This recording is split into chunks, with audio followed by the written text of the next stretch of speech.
Hi, everyone. My name is Maddy Butcher. I am a Mancos Public Library board member and also just um, a regular patron at the library, which unfortunately is closed, or for the most part closed, doing curbside pickup and some limited visiting. But I have today very honored to interview Mark Stevens, who is an accomplished author, among other things. And I'm just going to read you a short bio. Mark says he has learned a little about a lot of things. He's worked in journalism, television news, and public education. He also writes mystery novels that are based in Western Colorado. Mark is the son of two librarians. He grew up in Lincoln, Massachusetts, just outside of Boston, and has worked as a newspaper reporter, television news producer, and in public relations. We are fortunate to have him in our community. He is the author of the Allison Coil Mystery Series, which includes Antler Dust, Buried by the Rhone, Trapline, Lake of Fire, and The Melancholy Howl. Trapline won the Colorado Book Award for Best Mystery, and the series is set in the Flat Tops Wilderness. Welcome, Mark Stevens. Maddy, thanks a lot for having me, and thanks for doing this. First question: you're new to Mancos. How do you like it? At month number 13, I absolutely love it. There's nothing my wife and I just don't love about being here.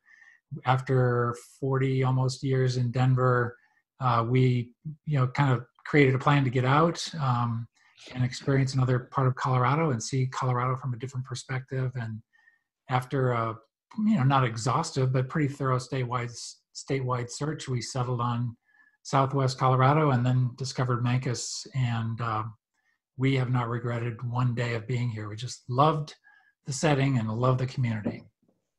Great. Glad to hear that. So I have a whole bunch of questions for you, and forgive me if I'm a bit scattered. As a fellow journalist and writer, I'm intrigued about a lot of things. One, everything from your process and how you write to how you work in the world of fiction, coming from a background of newspaper journalism and obviously nonfiction.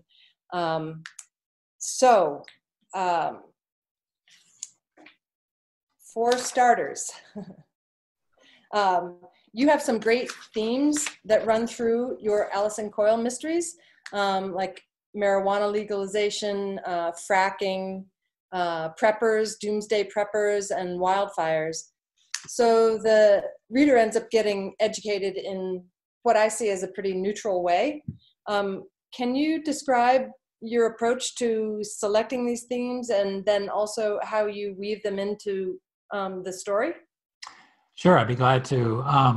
So it's, my approach to fiction came after about 20 years in journalism.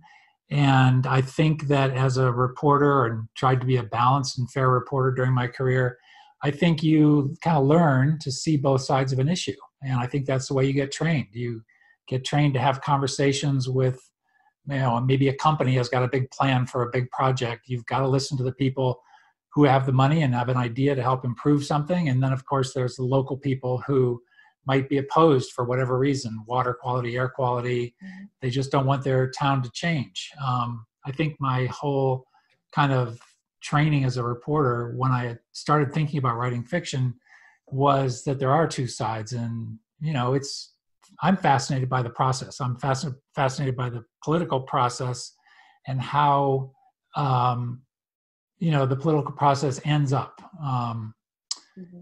And how things resolve as issues. So when I started writing the series, and it was inspired by a woman, I met a female hunting guide in the Flat Tops. I sort of saw the world through her eyes, and she also was somebody who was very kind of passionate about the wilderness, passionate about protecting the wilderness, but she had a kind of world view. Every issue has got something behind it. There's other reasons, and you have to be open to having dialogue and being part of the conversation, not just always opposed to things. So I started seeing things through her eyes. I was really fascinated as somebody who not grew up, but I spent most of my professional career in Denver. I was fascinated by Western Colorado, and you can literally in the course of a decade see a town change. You can see improvements. You can see how maybe a parachute Colorado gets overrun by the fracking industry. You can see a town like Steamboat, which is north of the Flat Tops, see these major developments come through. So I don't know, I was just sort of interested in trying to pull that into a mystery. Obviously, if you've got a protagonist and you have somebody with a plan or an idea, and it's easy to find bad guys, antagonists to put in your book. And so I wanted to kind of illustrate some of the Western Colorado issues through fiction. Cool. Yeah, that's really interesting. Do you think that a lot of, every area is fairly provincial, and I'm wondering if you think that there's a lot that people in southwestern Colorado can relate to of what happens in your novels in the Flat Tops? I would hope so. I think that yes, I agree with you that every community has different things going on, but some of the themes I try to touch on are fairly statewide, if not even beyond this region. The opening book deals with antler dust, deals with poaching, and it also deals with a group of animal rights activists. The second book is the one that deals with fracking. It also deals with a Colorado state law about adverse possession, how Colorado has this quirky law that you can adversely possess somebody else's property if you've been using it for a number of years. Right. The third book dealt with immigration and for-profit prisons. The fourth book dealt with global warming and some anti-government terrorists and that book was actually based, believe it or not, on a great book by called Dead Run, and I'll think of the author's name here in a second. Dead Run, about the major incident that started in Cortez in the late 1990s, involving the murder, assassination of a cop, and the largest manhunt in Colorado history happened right here in Cortez. Right. And I took that whole idea and kind of moved it up to the Flat Tops area. And then the fifth book, as you mentioned, deals with the legalization of marijuana. So I think there are some individual attitudes in these individual communities, but there are also statewide issues, I hope. So the mystery, sorry, I'm having total brain stoppage here. Which one has to do with Dead Run? It's Lake of Fire. Lake of Fire, okay. The fourth book, yeah. Got it. I should have done this beforehand, but I can, in 20 seconds, go grab a prop if you want. This will make it seem like a very, very real live taping, okay? Okay. Take a break, everyone. Shake it out. Stretch. I would have a musical interlude, but I'm not feeling song-worthy right now. Now we know that these are only a few of the. So there's Antler Dust, and I highly recommend getting the new edition. There's a cover of Lake of Fire. And then Trapline is the third one, the one that won the Colorado Book Award for Best Mystery. So just to give you a flavor of the covers. And are these available at the library? Oh, that's a good question for the library. I do believe so. I believe Midge Kirk. I'll talk to Midge Kirk. Yeah, I think she ordered some. And Bernadette, who is in charge of circulation, will make sure that these books are available for all our patrons. Okay, which is your favorite? Oh, please. Well, I've got to say the last one. And I think I'll always say the last one because... Which is Melancholy Howl? Melancholy Howl. Yeah. Because I think you get better as a writer. Mm-hmm. And I think you learn tiny little things along the way. So I think as you go, you just see the quality improve. And that's why I work with a lot of young writers. I'm in various writing communities, Rocky Mountain Fiction Writers, Rocky Mountain Mystery Writers of America, Colorado Authors League.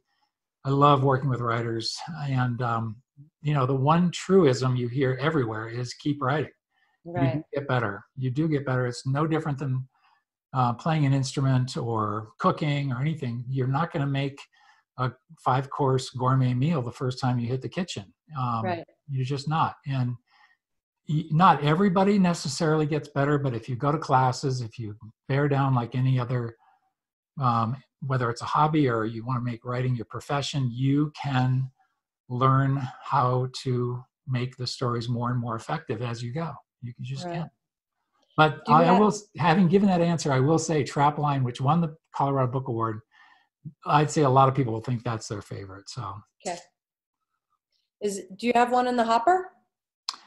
I don't have an Allison Coil in the hopper. I am temporarily putting her, she will be back. I guarantee she'll be back, but I came across a couple of different ideas that have kept me, somewhat busy, just kind of using other channels, other settings. One actually is not a mystery at all. It's more of a baseball novel.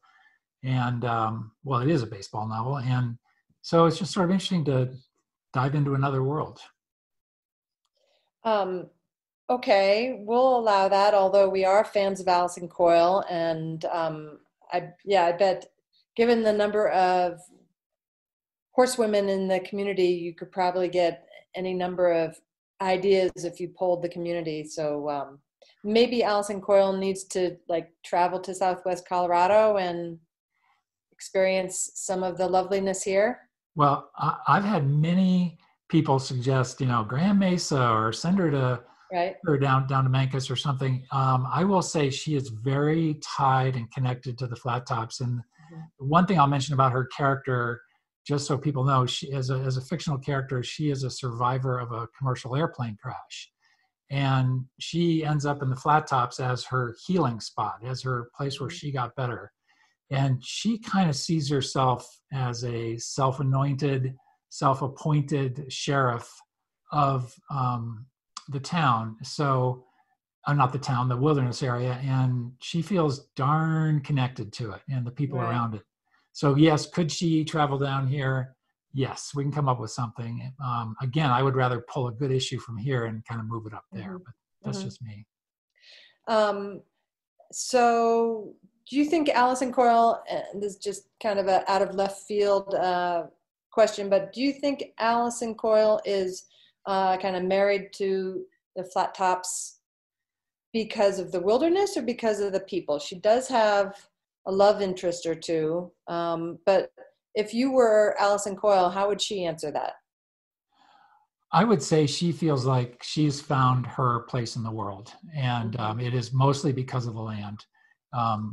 She has a boyfriend at the end of Melancholy Howl. There's some other relationships with a woman she befriends in the first book, becomes her kind of partner in solving crimes, and then also her friend Trudy gets involved in some situations throughout the books. And her boyfriend Colin is somebody she was working with as a hunting guide early on, and then they became an item, I guess you'd say, or a couple. And so she starts with the land. She found something very healing and soothing and peaceful and blissful about the Flat Tops. And if anybody hasn't ever been to the Flat Tops, it is a very different part of Colorado. You get up there, you can't believe where you are. It's very lush and big, broad, open meadows, tons of water. There's 140 some lakes up there, small ones, of course, but 140 bodies of water. And that really changes the ecosystem. Also a huge elk herd, obviously, and deer. Lots of great fishing. So she really feels a special kinship with the Flat Tops, and it started there, and then she found her people. How's that? That's a good answer. One of the clever elements that I thought you had in several of the books was by introducing Allison Coil's friends and family, especially Colin's family. You find ways to for everybody, despite the fact that they have very different opinions on, say, government involvement, for instance, with the wildfires, and whether government is good or bad, because it's knit into characters who obviously care for one another. It's clever that you find a way for people to have very contrarian opinions and still be on the same page in other ways, or otherwise just get along.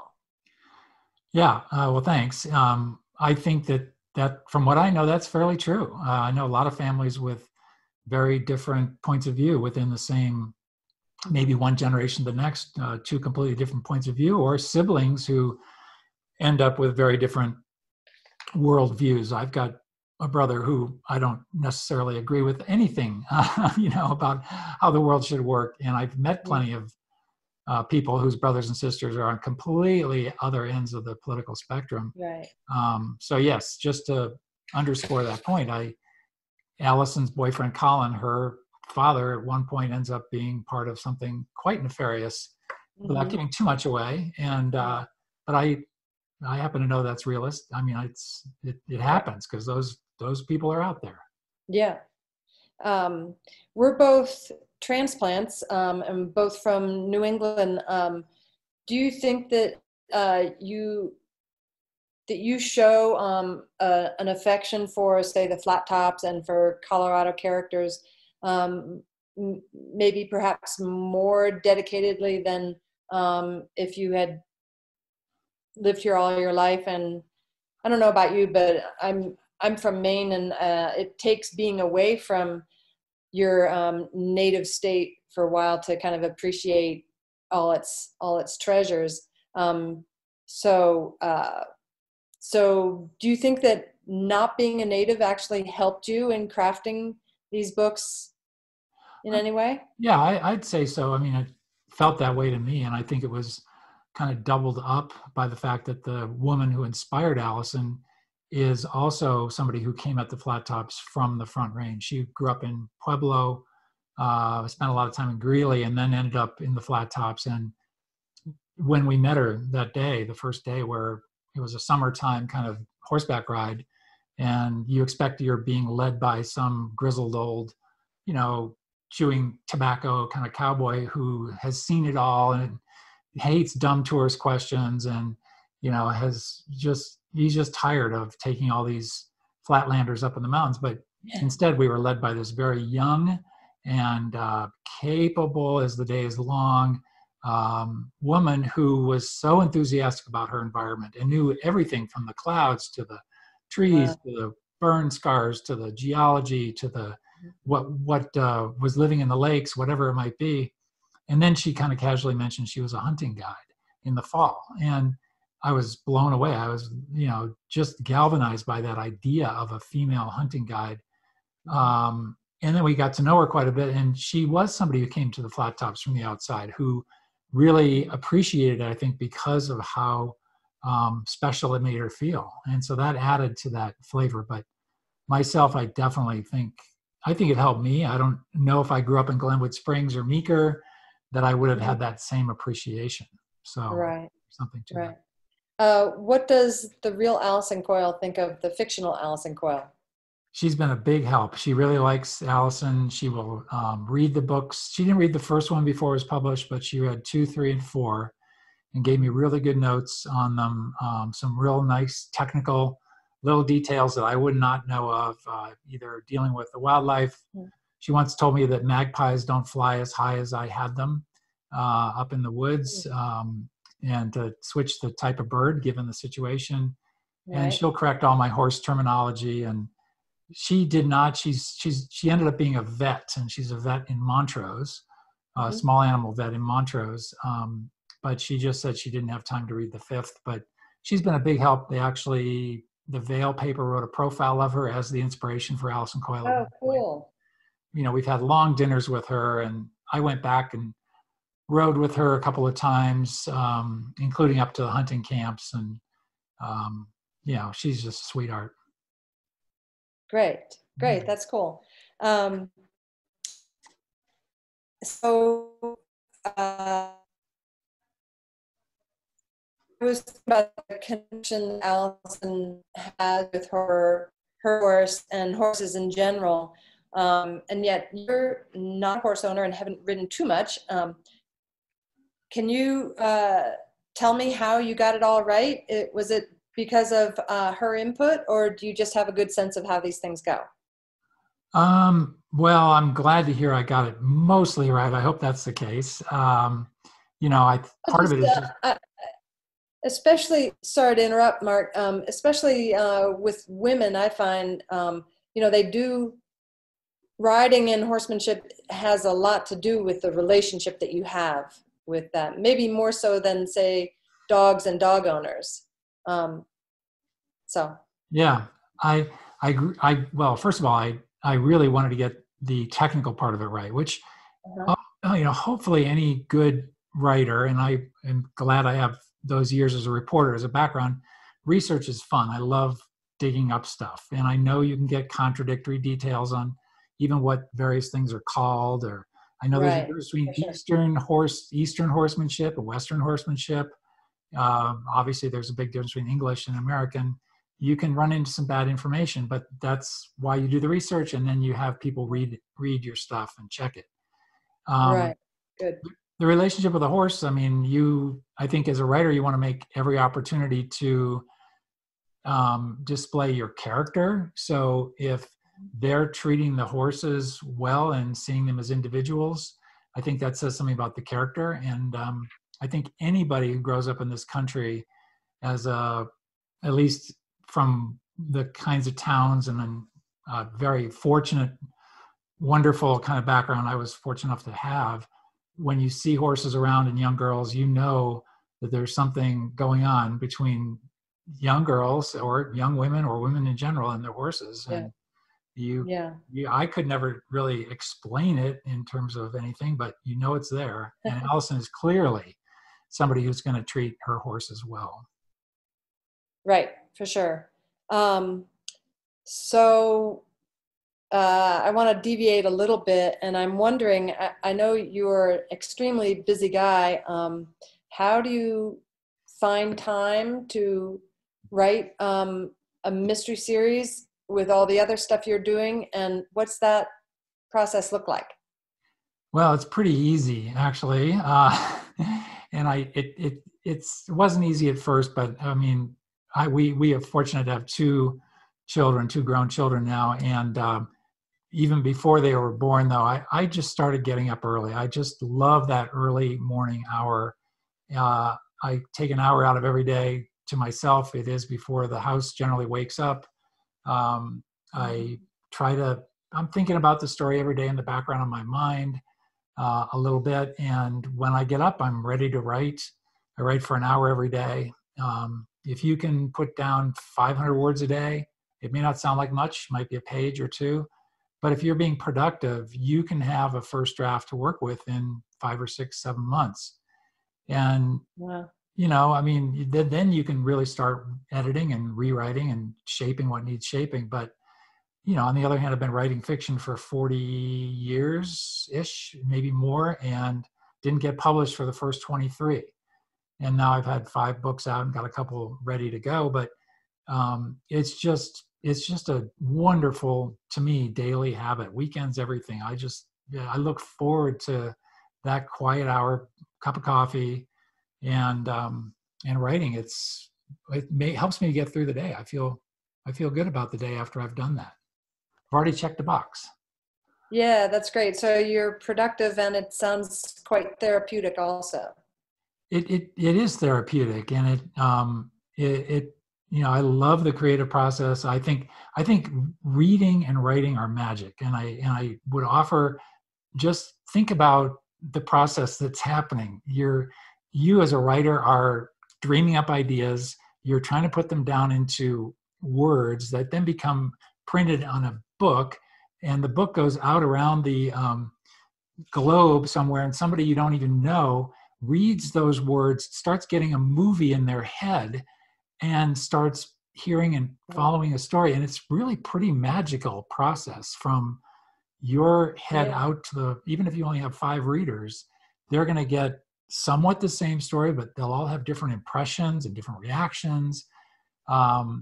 And it is just there's a certain expectation about the length of a book, what we expect out of it. I don't know. I happen to feel like I'm just getting to play in a magical kind of arena, and I'm lucky enough to have figured out a few tricks, and I love getting up and seeing what happens in my mind as I think up characters or situations, and even just coming up with a word that is the right word and feeling good about that is Right. I got my day set. That's cool. So you undoubtedly have some Mancos fans already, but what is the farthest flung fan that you have heard from? Definitely got some readers in England. I've heard from Australia. Wow, that's cool. I once got a check through the Evil Empire. That's Amazon. I got a check for residuals from India. Oh, that's cool. Yeah, it might have been a $5 check. I can't remember, but maybe 15. I don't remember, but it's just, it is pretty cool. And you do occasionally get these quirky emails from out of the blue, New Zealand or someplace, saying, when's the next one coming out? And you feel good about that. So it's fun. Yeah, sure. All right. So if folks want to follow up and buy your book, or otherwise learn more about you and follow you, can you give us some websites or ways in which we can further our journey in the Allison Coil Mystery Series, as well as other things that you have going on? Sure. Well, the website is writermarkstevens.com. Very active on Twitter. It's easy to find me, writer Mark Stevens. And Facebook, of course, easy to look up the Allison Coil Mystery Series Facebook page. Okay. Highly recommend, if you're in downtown Durango, to pick up or ask them for them to order you a copy through an independent bookstore, because we love independent bookstores. And the Evil Empire does carry the books. And that's just the way it goes in this day and age. You just can't get around it, unfortunately. Right. And I would mention that all 5 are available on audio, got through Audible. So I've got a wonderful narrator named Amy Johnson, an actress out of Chicago, who reads the books, and I think did a great job. And also, as you're browsing, please look for the first Antler Dust cover. I actually rewrote this book in the last few months because I wanted it to come up to the level and quality of the later books in terms of writing style. So just remember the big elk, and that's the one you're looking for. Okay. So just to reiterate, writermarkstevens.com, on Twitter as Writer Mark Stevens. You can ask Maria's in Durango to order it, or we have Amazon to go to, as well as Audible. Right. Think I got everything? Yeah. Okay. Well, thank you so much for letting me chat with you and putting this out to the Mancos Library patrons. I guess if we'll be posting this on probably Facebook as well as the Mancos Library website. So there should be links available on those pages. So thank you very much, Mark. Have a great day. Thank you, Maddy. You too. Okay, bye.